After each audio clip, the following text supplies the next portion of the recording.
Hello all welcome to RM news. ఈ రోజు మనం సాక్షి పేపర్ కి సంబంధించిన కొన్ని వార్తలు అనేది చూద్దాం. ఇక హర్యానాలో కాంగ్రెస్ బీజేపీ హ్యాట్రిక్ కలాలు కలాలే. ఇక ఎగ్జిట్ పోల్ ఏకగ్రీవం జోసెఫ్ కాశ్మీర్ లో ఎల్సీ కాంగ్రెస్ కి మొగ్గు అన్నట్టు ఎగ్జిట్ పోల్ అనేది విడుదల చేయడం జరిగింది. ఇక హర్యానాలో బీజేపీ హ్యాట్రిక్ కలాలను కాంగ్రెస్ గండి కొట్టడం ఖాయమని ఎగ్జిట్ పోల్స్ వెల్లడించాయి. ఇక శనివారం జరిగిన అసెంబ్లీ ఎన్నికల్లో కాంగ్రెస్ విజయం సాధించనుందని ఇండియా టుడే మొదలుకొని పీపుల్స్ పల్స్ కూడా అన్ని పోల్స్ ముక్తి కంఠంతో పేర్కొన్నాయి. ఇక జమ్మూ కాశ్మీర్ అసెంబ్లీ ఎన్నికల్లో కాంగ్రెస్ సంకీర్ణ ఆధిక్యం సాధిస్తుందని ఎగ్జిట్ పోల్ అనేది వెలువడం జరిగింది. ఇక కాలకేయ మూఠల మారారు. రాష్ట్ర ప్రభుత్వం మంచి కార్యక్రమం చేపట్టినా అడ్డుపడుతున్నారు. బీఆర్ఎస్ నేతలపై ముఖ్యమంత్రి రేవంత్ రెడ్డి మండిపాటు. ఇక వారి ఫామ్ హౌస్ కోసం మూసి వాసులకు కవచంగా వాడుకుంటున్నారు. ప్రజల ఆస్తి తగ్గుతుంటే మీ ఆస్తులు పెరిగాయా? 2004 నాటి కేటీఆర్ హరీష్ రావు ఎన్నికలు అఫిడవిట్లు పరిశీలిద్దామా? మేము మూసి నిర్వాసితులకు అండంగా ఉంటాం. వారికి Amberpet police academy, Malakpet race course స్థలంలో ఇల్లు కట్టిస్తా. పేదలకు మేలు జరిగిన విపక్షాల నేతలు సహా కమిటీ వేస్తామని సీఎం. ఇక సోషల్ మీడియాతో అధికారంలోకి రావాలనుకుంటున్నారు. చర్లపల్లి జైలుకు పోవడం ఖాయమని సీఎం రేవంత్ రెడ్డి వ్యాఖ్యానించడం జరిగింది.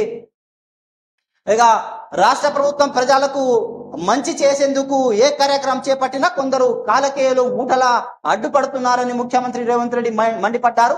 వాళ్ళ గత 10 వందల ఎకరాల్లో ఫామ్ హౌస్ నిర్మించుకుంటే నిరుపేద ప్రజలు మాత్రం మురుగునీరు కలుషిత వాతావరణంలో నివసిస్తున్నారని పేర్కొన్నారు. ప్రభుత్వ మూసి నిర్వాసితులకు అన్ని విధాలుగా అండగా ఉంటుందని భరోసా ఇచ్చారు. శనివారం హైదరాబాద్ లో రవీంద్ర భారతిలో రాష్ట్ర ప్రభుత్వం అధ్యయనంలో కేంద్ర మాజీ మంత్రి జి వెంకటస్వామి కాక 95వ జయంతి వేడుకలు నిర్వహిస్తూ ఇక సీఎం రేవంత్ రెడ్డి ఈ కార్యక్రమంలో పాల్గొంటూ మాట్లాడారు.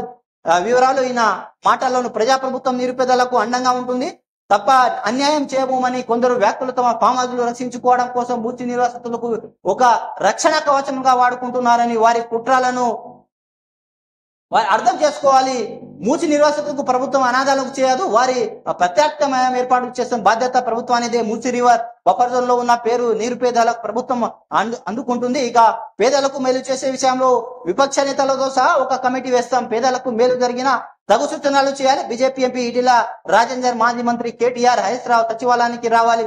వారితో పాటు నేను డిప్యూటీ సీఎం అధికారులను కూర్చుందాం.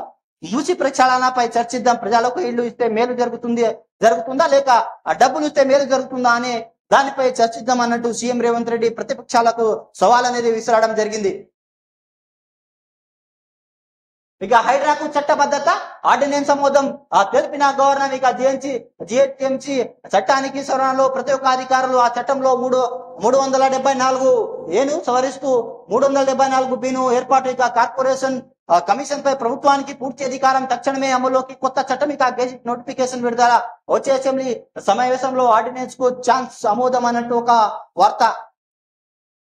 ఇక మూసి బ్యూటిఫికేషన్ కాదు లూటిఫికేషన్. రైతుల రుణమాఫీకి పైసలు లేవు గాని 1,50,000 కోట్ల మూసి ప్రాజెక్టా? కందుకూరు రైతు మహాధర్నాలో BRS working president KTR fire.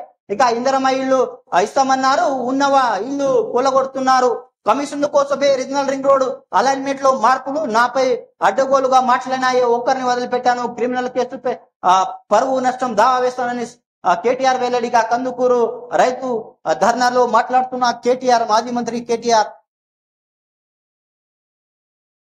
ఇక రీజనల్ రింగ్ మరింత లాంగ్ 200 కిలోమీటర్లు మించనున్న ట్రిబుల్ ఆర్ దక్షిణ భాగం. ఇక రాష్ట్ర ప్రభుత్వం రూపొందించిన ప్రాథమిక అలైన్మెంట్ లో పలు జలాశయాలు గూగుల్ మ్యాప్ ఆధారంగా వేసిన అలైన్మెంట్. ఇక ఖరారు దాదాపు అసాధ్యమేమి. జనవనరులను తప్పించేలా మార్పులు చేస్తే మరో 10 నుంచి 12 కిలోమీటర్లు పెరుగునున్న ట్రిబుల్ ఆర్. ఇక జానీ మాస్టర్ కు షాక్. నేషనల్ అవార్డు నిలిపివేత. అవార్డు కమిటీ ప్రకటన. ఇక పోక్సో చట్టం కింద కేసు నమోదైన నేపథ్యంలో నిర్ణయం అన్నట్టు ఒక వార్త. ఇక 1,500 మంది జవాన్లు 48 గంటలు ఛత్తీస్గఢ్ లో ఆపరేషన్ అబుస్మడ్. ఇక ఎన్కౌంటర్ మృతులు 31 మంది. ఇరు వర్గాల మధ్య 7 గంటల పాటు హోరాహోరీ కాల్పులు. కోవట్ ఆపరేషన్ అంటూ ప్రజా సంఘాల అవమానాలు.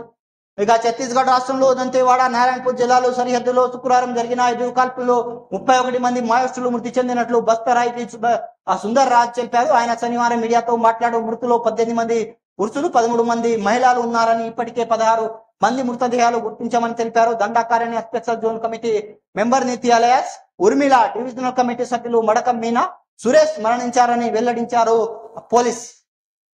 భారీ ఎన్కౌంటర్ అనేది జరిగింది. ఛత్తీస్గఢ్ లోని దాదాపు 31 మంది చనిపోయారు. అందులో 13 మంది మహిళలు, మిగతా 18 మంది పురుషులు ఉన్నట్టు పోలీసులు గుర్తించారు. ఇక 16 మంది మృతదేహాలను కూడా బయటికి తీసుకొచ్చినట్టు పోలీసులు అనేది వెల్లడించడం జరిగింది.